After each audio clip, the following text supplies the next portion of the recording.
Hi, I'm Emily and I'm a knit and crochet designer. I love exploring different yarn crafts like macrame and punch needle, and recently I've become obsessed with Latch Hook. Latch Hook is great for using up your yarn scraps, and it's perfect for experimenting with different colours and textures. It's easy to learn and you only need a few things to get started. Join me as I share everything I've learnt about Latch Hook to help you create your first project. If you like this video, don't forget to subscribe to the Hobbycraft channel and click the bell icon for future notifications.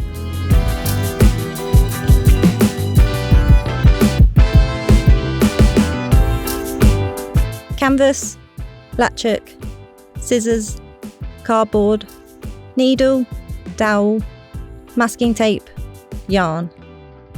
Latch hook wall hangings are great fun to make and are perfect for trying out different types of yarn and colour palettes together. It's also a great way to use up any leftover yarn in your stash. To begin, cut out your canvas to the size that you want your wall hanging to be. Make sure to add at least 4 squares to each side before you cut. Today I'm going to be working on a canvas approximately 23 centimetres by 27 centimetres. Before I start a project, I like to pull together a range of yarns in complementing colours that have different textures and fibres. I like to work with cottons, acrylics, wools, and even ribbons and fabric scraps to create interesting combinations. Now it's time to create your template. You can either draw your design out on paper or you can draw straight onto the canvas. I prefer starting straight on the canvas. It might be a good idea to protect your work surface when doing this. The first thing you are going to create are the tassels at the bottom of the wall hanging. I like these to be oversized, so I used a super chunky yarn. Cut the yarn into lengths. I made mine 34 centimetres long. Start attaching them to the canvas, starting 4 squares in from the side and the bottom. Because this yarn is extra chunky, I'm only going to work into every other square. It can be a bit tricky to pull the yarn through as it's so thick, so you might want to give it a wiggle. Once you have completed 1 row, work another 3 rows up.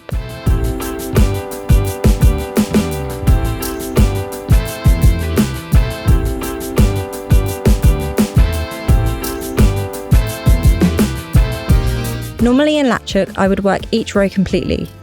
But for designs like this, I prefer to work the lowest section at a time. For the next section, I'm going to use this chunky cotton yarn which has a nice texture. I'm going to cut the tassels approximately 21 centimetres long and work every other row.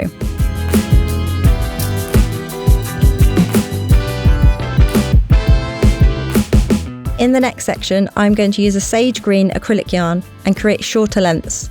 These are 10 centimetres long. When working on your wall hanging, you want to make sure the piece has different layers and the tassels fall at different levels. I'm going to work into each row for a fuller look in this section. In the central section, I'm going to work a different technique that looks similar to punch needle. For this section, you will need a super chunky yarn. Place the latch hook through the canvas and pull through the yarn, leaving a tail at the back. You want to create a small loop.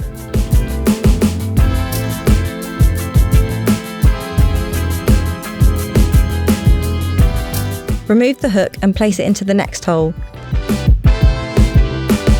And pull through the yarn again to create the same size loop. At the end, cut the yarn, leaving a long tail. Continue in this way across the whole section, making sure to keep each loop the same size. This area may be big at the moment, but we will be adding tassels above which will cover some of the area. In the next section, I'm going to be using another acrylic yarn in lilac. If you're unsure how long to make your tassels, place your cardboard on the canvas to see what would work. I want to cover the section below, so 10 centimetre long tassels would work well.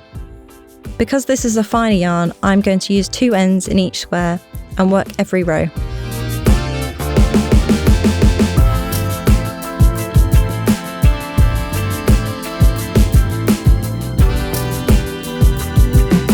Next, I have picked a cotton yarn for a different type of look. I want to create a longer tassel for this section, and again have used 2 ends of 12 centimetre yarn together to create a fuller look.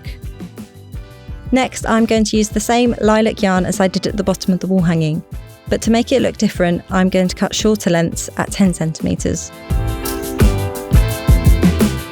For the last section, I have picked an alpaca blend yarn that has a fluffier look to it. I'm going to cut these lengths as short as possible. Once you have filled in each section, it's time to finish off your wall hanging. Turn your work so that the wrong side is facing you. Begin by folding over one edge of the canvas and start to sew in place. Repeat around each side, cutting out any excess canvas at the corners.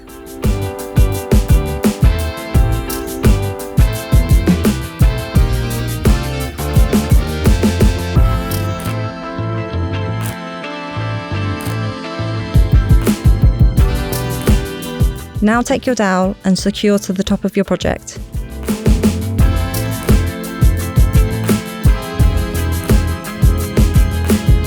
Finally, trim any areas needed to tidy up the work. Now you just need to find a place to hang your finished piece of art.